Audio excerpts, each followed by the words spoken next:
welcome back. And we are moving into our first conversation for today. Teachers, parents, we know you'll definitely benefit from this conversation as we talk about autism spectrum disorder. We have with us a clinical psychologist, Deshane Gutierrez. Good morning and welcome. Good morning, and thank you guys for having me here. It's so nice to have you, and that much I could tell you. And this is definitely a topic that, like Marlene mentioned, parents, teachers, is something for us to look forward to because it happens. It is out there. But my first question is, what is autism? So autism spectrum disorder is a neurological disorder that usually starts in early childhood. Parents can be aware of it from at least a year and a half. It comes with challenges, deficits in communication, social communication, as well as repetitive behaviors. So children often have deficits in communicating their needs. They have deficits in being able to give eye contact, for example. So for them, communicating like how a normal baby would communicate, you will start to see some challenges with it. Now, I think it's one of those particular disorders that I said earlier in the show, there's some special needs that we have become more accustomed to, especially when they're physical challenges. But when it comes to neurological disorders, especially like autism, it's hard for people to really understand or to know how to interact with children. Let me start with some of the basics. What causes autism? Is there any known cause? There is not a specific known cause as yet. They just know that it's more of a neurological aspect. So it's not because of bad parenting or something that the mom did. Sometimes it's in the history, it's in the family line. Wow. And because you have a first generation that does have autism, it could be that the second or third generation has it, or at least one child will have it. Now, it's called a spectrum disorder because you can have it from where it's very mild to, I guess, more challenges. Yes. Can So you explain that for us? Okay, so it's a spectrum disorder because initially what they had was multiple disorders. So they had, for example, persons who had difficulty with just communication. They had person with Asperger's disorder. Now we don't have Asperger's disorder using the new statistical manual for diagnosis. It all falls under one umbrella because they share similar features, for example. So they have it under one umbrella, and what you really do is they have from severe to high functioning. And then there's different variations. For example, people think of autism and they believe that you can see a person and you could tell that a person has autism, and you can't really. There are people who are very high functioning, they're very, very educated, they could talk fluently, but there are some challenges with them in terms of communication-wise, in terms of how they communicate with others. So it's from different spectrum. You can't really look at a person and say that they have autism.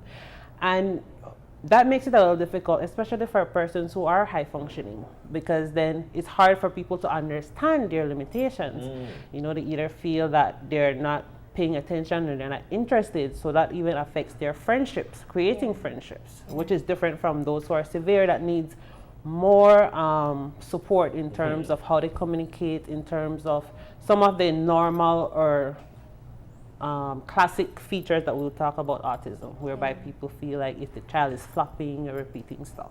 I always think of people with high functioning autism and how they can easily go through life never being diagnosed. Perhaps just being classified by other people as a bit awkward. Like they're weird to talk to. They don't know how to interact.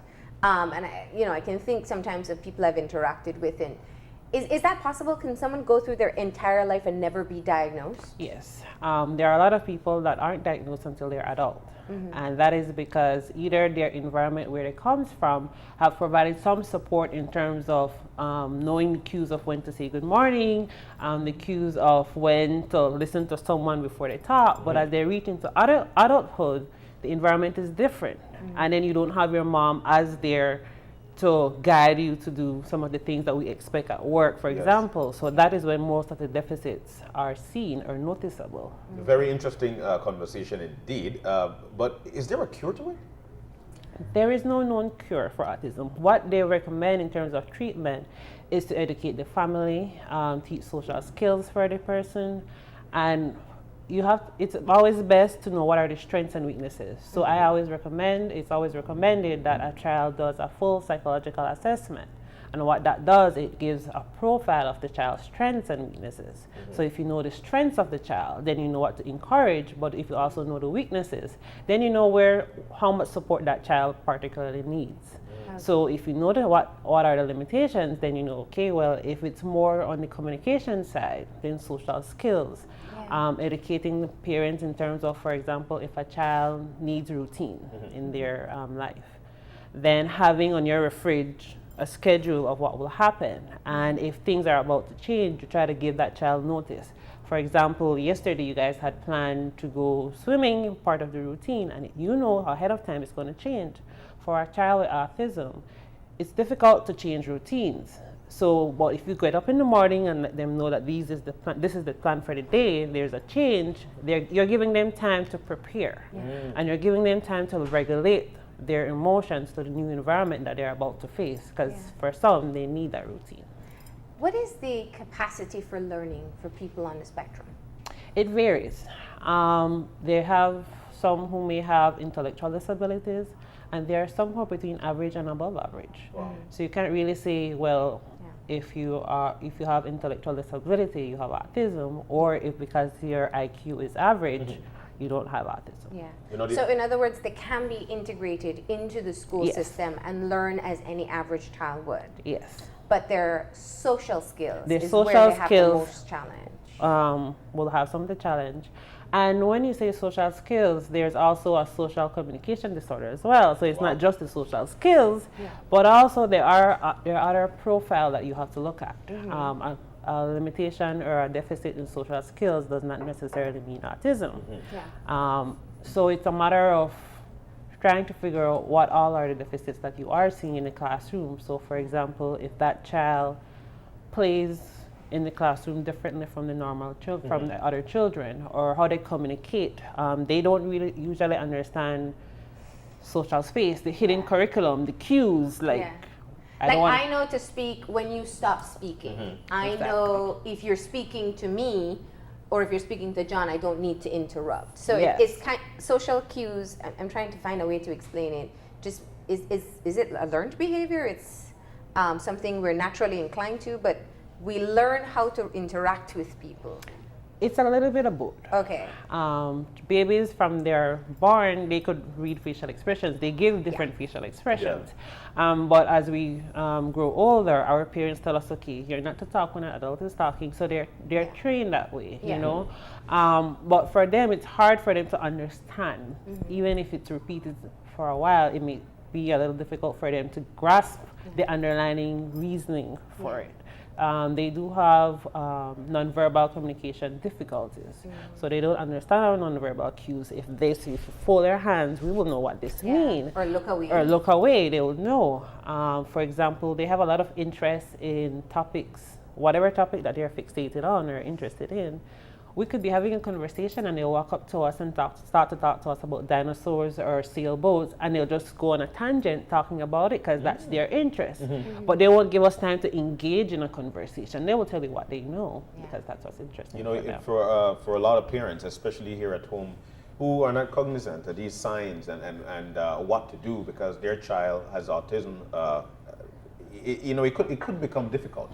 And one of the things that we see or know in the homes with children who are living with it is that they probably won't be able to say anything. They're mute. How difficult is this in the home? And because I'm sure it could be very challenging because parents don't want to accept. What do we say to these parents?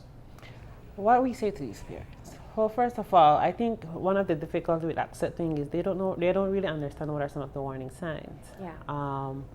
And a delay in developmentally doesn't necessarily mean autism. So some people may say, well, he's just a little bit slow, he'll catch up soon. So there's no concern there. Now there are instruments that are being used, such as this TAT tool, which is a screening tool for toddlers and infants. And what that does is what that does is there are certain indicators. For example, when you're smiling with the baby, does the baby smile back? When you call the baby name, does the baby look at you? You know, and that is very important from young. Before you even talk, you don't really need to have verbal skills for parents to identify it. For example, the child is 1 year old and you give them a cookie. Do they look at you when you're giving them the cookie? Or you put the cookie down. Do they, if it's in a container, do they indicate that they want it? You know, so they're still not talking verbally, but they're still giving nonverbal cues of what they want. And that is very important. And so what I encourage parents is to make note of this. It's not something that we always do, but it's very important. You can always take them to the clinic to see if they're meeting their developmental. And that is very important. Always making sure, monitoring when your child starts to talk, when it starts to walk, how they interact with you. Children with autism oftentimes have other comorbid disorders. So some of them may have sensory processing disorder, which is in terms of they could either be hypersensitive to noise, to taste buds. They could see, and they could see colors moving, or they could be hypo, whereby they're not as stimulated by the environment. So for that child, they don't really fear danger. They don't hear as clear the song, so some of them seek to get that stimulation. So there's also that sensory component. So, and I think that is what is so hard to grasp when it comes to autism, just the wide range of different symptoms each individual child can have. Tell us a bit about your own personal experience in working in Belize. It's great that we now have persons who are trained to be able to help. Tell us some of the challenges that you often hear. One of the challenges that I often hear is parents often believe that it's their fault. I did something wrong. And it's that must be hard. It is hard. It's hard for me telling them, like I could even imagine it's hard for them feeling like I did something wrong to my child. And what I like to tell people, it's a neurological. It has nothing to do with you. You could be the best mom, best dad, and it's not on you. And so it's more of educating them of what it is, what to expect, what are some of your child's strengths and what are some of your child's weaknesses. And try to encourage them to find parents that also have children that are also experiencing it, because the support is very important. You know, caring for someone that has special needs sometimes can be a challenge. And you need a break. You need a break, and it's not because you're a bad parent that you need a break, but you always want to go to your child happy. One, you don't want to be too stressed, because then the behaviors that you're seeing adds to the stress that you're experiencing. And so having that support to talk about your experiences is very important as well. But, you know, it's not an easy thought for a child to take that child to the clinic or to the doctor and be hearing that, you know, that they're actually going through, and this child will actually be living with this for the rest of his or her life. That, of course, is something that, you know, you'd have to engrave in the mind. But, you know, as we speak, I'm thinking here, if such thing should happen, that your child is diagnosed with this, then where do we go? Or it's mind-boggling to me, and this is the reason for the conversation, no? But is it the dangerous situation in the home, especially for the child or for the parents or for the entire family? What do you mean by dangerous situation? Dangerous situation in that how they treat that child, because that child is actually living with autism. I'm still not sure what you're saying. You know, you're talking about dangerous. Is it that the child is in danger? The child is in danger. When this child grew up, you're not doing what you're supposed to do in terms of making sure this child is being treated the proper way. There's this child. You know, I'm saying this because I've heard of situations where the child grew up thinking that the world is actually around that individual, that child, and so, you know, they're demanding. Talk to us about that aspect. Well, I'm not really sure that I understand what you're really asking, but let me tell you what I'm hearing that you're saying, and then you can clarify for me. You're concerned that if the child doesn't get the support that the child needs, then that affects the child in terms of how he or she perceives the world. Act in the society. Oh, you mean the perception that people feel that persons with special needs may be dangerous if they don't get. Okay. All right. No, children with autism or adults with autism are not necessarily dangerous. What happens is when they don't get the resources that they need and the support, they become locked in a bubble, and it's hard for them now to express what their needs. Even from 1 year old, it's hard for them to express their desires. So imagine as an adult, it's hard, and we are social beings, so we want that level of connection. And I think this is where public awareness is so important, because if I am to meet an adult who is on the autism spectrum, a highly functioning adult, I may feel awkward if they don't look at me when I'm speaking to them. I may feel that they're a little bit weird and I don't want to talk to them anymore if they can't communicate on the topic I'm talking about, at the pace we're talking. So what is the sensitivity that the wider community needs to have in interacting with children and adults who are on the spectrum? Because sometimes the first instinct is, I don't know what to do, so I just won't do it. I'll try not to interact with them. Yes. And that is why education is very important. Yeah. And it's also important not for the wider public, but also for the families, for those persons who are diagnosed. Because even though we don't have as much of the resources as outside in terms of associations for persons with autism or for family support for autism, if the family members are aware of some of the limitations, then they could teach that person. They could start that process at home. So even though there's not an institution, if the family is aware of it, they can start to teach some of the social skills. Yeah.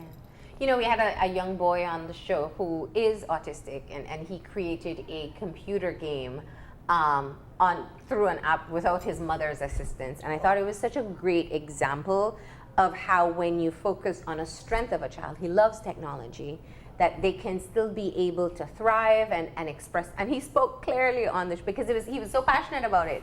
And I remember his mother talking about the challenges of learning for herself how to work with her son. What is your typical advice to parents? Because it is, as I mentioned before, it seems to be so individualized by what you're saying. Is there any general rule that you would tell people in working with their children who is autistic? Learn your child's pattern, because that is very important. No two child with autism has the same pattern, and that is why recommendation is always individualistic. Okay. You can't. It's hard for you to give a recommendation to all parents to follow. Yeah. But the best one is to know what are your child's strengths and what are your child's weaknesses, because that way you celebrate their strengths and then you work on their weaknesses. Wow. Can I ask you, can we give warning signs to people? Like, how do you start? I know some kids get diagnosed until school age. Some people don't get diagnosed until adults, and some pick up on the delay in speech and get tested for everything else, and then finally they say, well, maybe it's autism. Yeah. Like I remember one girl, she went for an ear test with a specialist, and the ear specialist eventually told her, listen, I think it may be autism, her hearing is fine. What are some of the things that parents can look for? Okay, for example, at home, some of the children will have meltdowns, which is different from tantrums. Meltdowns versus tantrums. I thought they were all the same. Tantrums is when a child does that to deliberately get what they want. Okay. For example, if a child wants to go and play and mom says, no, not right now, they put up a fuss. They cry, they stomp. But as soon as mommy says, you can go, they stop. That is a tantrum. Okay. A meltdown now, a person are unable to regulate their feelings. So if their anger or sadness is intensified, then that person can't calm themselves down once the situation changes. They need time for them to actually express what they're feeling physically. Wow. So that is the difference. So a meltdown, you don't have control. It may look like a tantrum, but it is triggered by something else. And it won't stop with a reward. Yes, it don't stop with a reward. It's them trying to regulate them. It's hard for them to regulate themselves. So if they're angry, they need to cry or fuss for a while. They can't stop immediately because the situation changed. So that is the difference. So I often ask parents, explain to me what you talk about when you say, well, my child had a meltdown. Because we tend to use it interchangeably. Yes, we do. Oh, yeah. Yeah. Oh, that's interesting. So that's Very one. much. So that's one. Yeah. Some of them do have delay in speech. Okay. They also may have, in terms of how they communicate, some of them don't want to be touched. Some of them don't give eye contact, for example, at home. They play at toys. Some of them may have interest in a particular object. For example, if a child will play with a car, he doesn't, vroom, vroom. No, he may have it turned over. He may break it apart. That is his interest in the toy. So they don't play with toys normal, the way a normal toy is supposed to be played with. So they have their own ways. Some need tight schedule. If there's a change in the schedule, it's upset them. They may also have repetitive behaviors, such as saying words that don't really have any meaning. They call it echolalia. Echolalia. Yes, and that is you saying no nonsense words, but repetitively. Okay. So those are some of the features that you'll see at home in terms of how they interact. They may prefer to stay by themselves. Like I said, if they have that sensory component to it, it's a either heightened or a decrease in sensitivity. At school, that's when you see most of the social deficits in terms of the inability to make friends, and that's because, like we mentioned, they don't understand the social cues. So the hidden curriculum is something oblivious to them. They don't understand jokes. They don't understand whether somebody's being friendly with whether them. they're being friendly or not. They don't understand sarcasm. Yeah. Whatever you say, they take it face on. Literal. Yes, literally. Yeah. And that's a challenge for children. It is. What is some recommendations to parents to help their autistic child integrate in school systems? Because if let's say it's preschool or even a lower level, you can't ask the other children to understand. Well, I guess you can teach them, but it's not a general knowledge that children know how to cope with someone who doesn't communicate or have the social cues they do. Okay, so for example, in primary school, what you try to encourage is, again, like I said, social skills. You'll hear me repeating it over and over because a lot of it is social skills, and again, knowing their strengths and weaknesses. Yeah. And in the school environment, if at least the teachers are aware, then they'll try to practice with the child. Take a turn, and then teaching them in the classroom while. So it's not segregating them, but actually playing it and actually saying it out loud so that there's that learning process. Because while for other children, they read the verbal cues and it could go in line, for them, you need to verbally say it and explain the process for them. So having teachers be more aware of it, that would help in terms of helping them to help integrate with the other students. And sometimes we also have to weigh the fact that they may not have a lot of friends, and that's okay. But teaching them how to at least have some communication skills, that is very important. So they don't need to have 10 or 15 friends in primary school or preschool, but it's good that they know when to have a conversation and how to build that interest and to share what they know, because it's very exciting. I mean, having them talk about what they enjoy, you see their face light up, and that is very good. See, the way that they speak sometimes, especially for persons with high functioning, you could be surprised about the things that they know. It's like, wow, I didn't even know that. Yes. That's true. It's a good thing that you mentioned that, because parents should know that not because your child is living with autism mean that his or her ability to learn is actually lacking. It reminds me then of, I think, the show The Good Doctor, which this guy is actually suffering from autism, but he is very smart. So the educational aspect is there. Yes. Once they have that IQ. So like I said, they could have intellectual disability. So it all depends. Like I said, it's a spectrum, so you could fall anywhere in between. But like you rightfully said, having autism does not mean that you can't integrate. It doesn't mean that you will never enjoy life.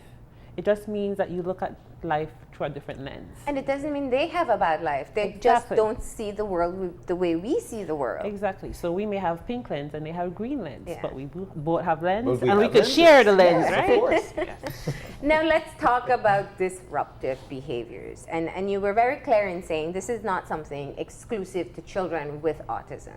Let's do a basic definition, right? Okay, so disruptive behaviors are behaviors that, in terms of purposefully, most of the time it's purposeful, in terms of defiant, in terms of having not difficulty, but in terms of not following rules, Okay. in terms of throwing the tantrums. So they may have the tantrums.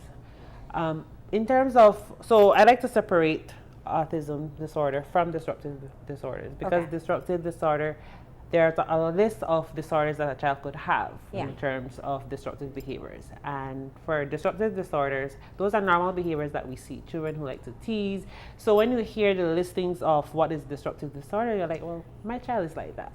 And can I just say, I'll take the moment right now because I know everybody's watching at home. We all grew up in a Belize, Yes. including our clinical psychologists here. So Yeah. we all know that people are just watching saying that one bad picnic to talk about. Yes. Right? It just rude, like listen. Yes, but for it to be a disorder, it has to be something that is all the time. It has to be, for example, there is oppositional defiant disorder that is towards authority. That is throughout every setting that child has, authority figure is an issue. Okay. So it's not, yes, we give trouble. Yeah. Yes, we lie sometimes. Yes, we may steal a cookie. We may steal a banana out of the refrigerator and not tell nobody. Yeah. You know, so we do those stuff. But for them, it's something that they do consistently. And I Okay. think that is very important. Okay. And the time frame that it happens, when did it start? Is it something that, it's normal childlike behavior, or is it something that there's a concern that this pattern doesn't change over time, or it doesn't change over setting? Now, what we would do is, for us, we know when to take a banana, but we know when not to as well. Yes. And we know when we're doing it and we Yes. shouldn't. Yeah. Yes. And we own up to it if we're caught. Yeah. Most of the time. Most of the times, right?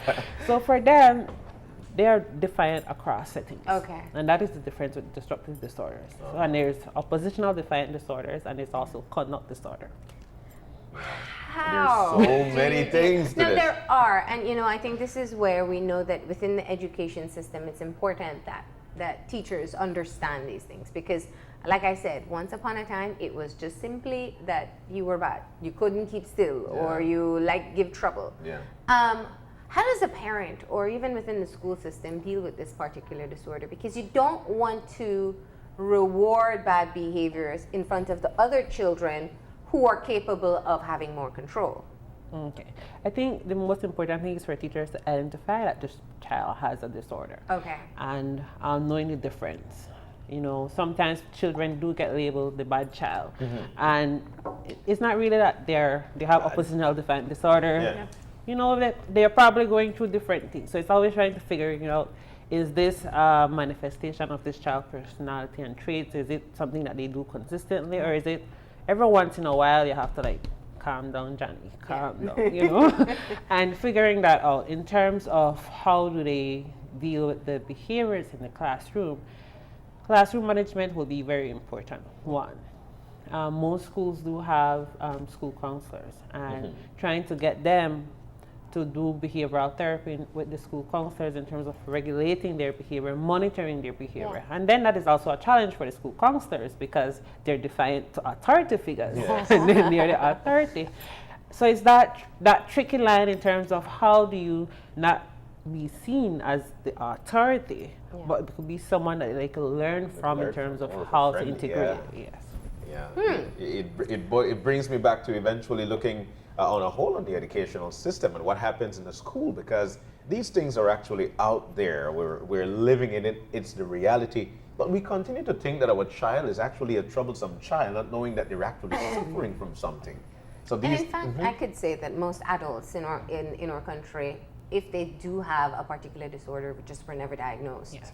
And face challenges as adults, or perhaps can reflect now on some of the things we're talking about and say, that was me in school. Yeah. But maybe they got kicked out by Standard 6 Yeah. or First Form and never proceeded further.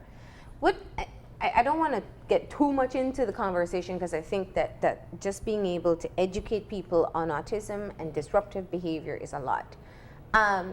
You've been back working in Belize for how long now? Since September. Okay. Tell us a bit about how often or how open you're finding people in accessing your services for diagnosis, for assistance in being able to work with their children. How are we doing as a society, from your perspective, obviously? Well, I guess for me, I haven't been advertising as much initially. Yeah. So in the start, it was a little bit slow. Yeah.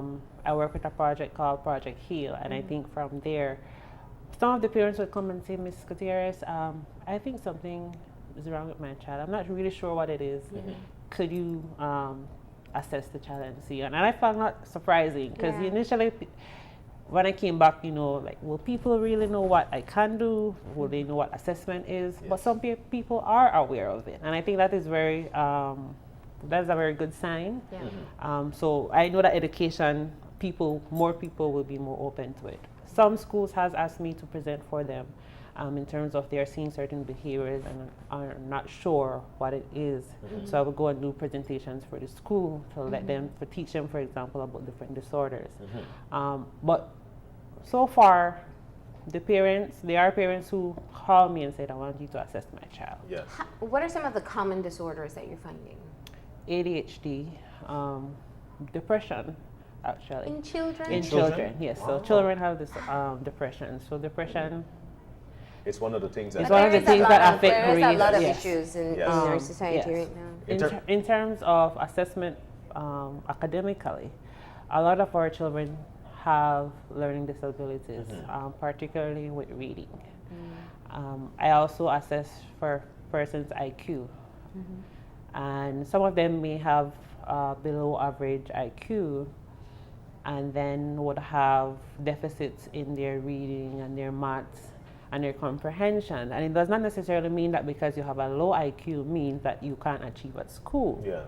But what tends to happen is because of your strengths again, so everything's about your strengths and weaknesses. Yeah. So a person, how they perceive information may be affected in terms of the way it's translated in the classroom. Yeah. So what do we check for at schools? We want to see grades. Everything is Yeah. more the scores. Yeah. And that doesn't always highlight a child's strengths. Yeah. And then so they get left behind. They either don't pay attention as much in the classroom, or the teacher also classify that child as being a bad child. They don't want to do their work. So that is some of the limitations that Yeah. I'm seeing in this. And even how the tests are given. Not all kids are good at tests. Good at test, that right there in itself is something that would eventually trigger off the not being depressed, but actually the anxiety. Part of having to see a paper and then questions on there, and what happens if I should fail. Yes. And learning styles is a different issue. So I appreciate you saying that there are more people showing interest. If I have a child at home, and you've mentioned many different indicators for autism, for disruptive behavior. Maybe it doesn't fit that category, but as parents, sometimes we just know something is off. And especially if you have other children as well, you can know when the markers aren't the same. Is it a good idea to perhaps just get them assessed to be sure? Or what would be the first steps? If maybe I get complaints that they talk too much, don't keep still, never pay attention, whatever it is at school, I'm getting complaints. Should I just try to get my child assessed to figure out exactly what's going on? Yes, I think that would be very important to get the child assessed.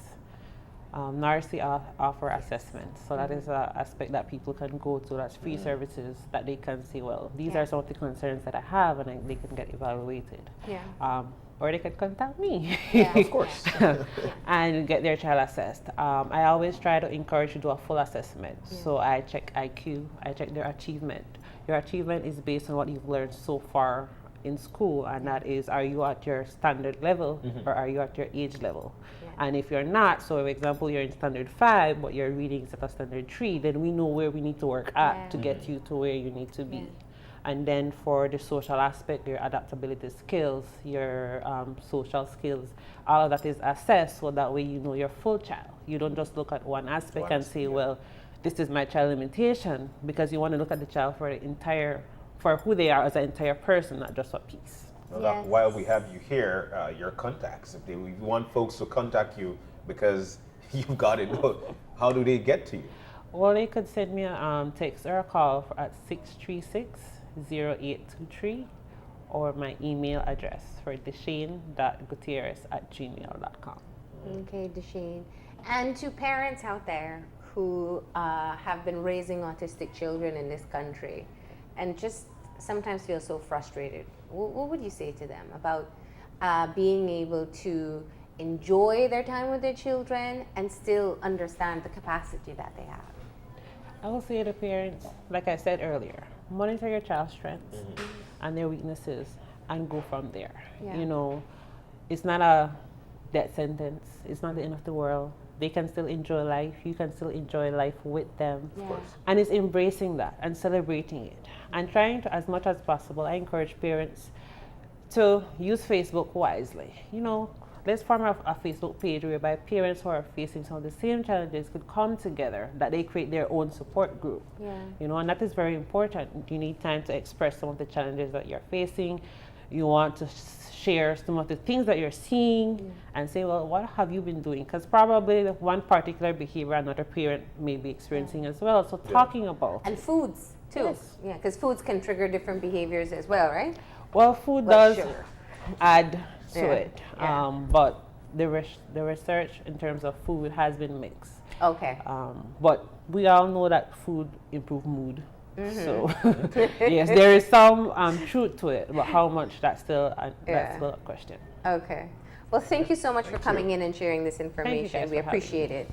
All right, we're going to go ahead now and take a break. And when we come back, we'll be joined by representatives of the Belize Humane Society. So stay tuned.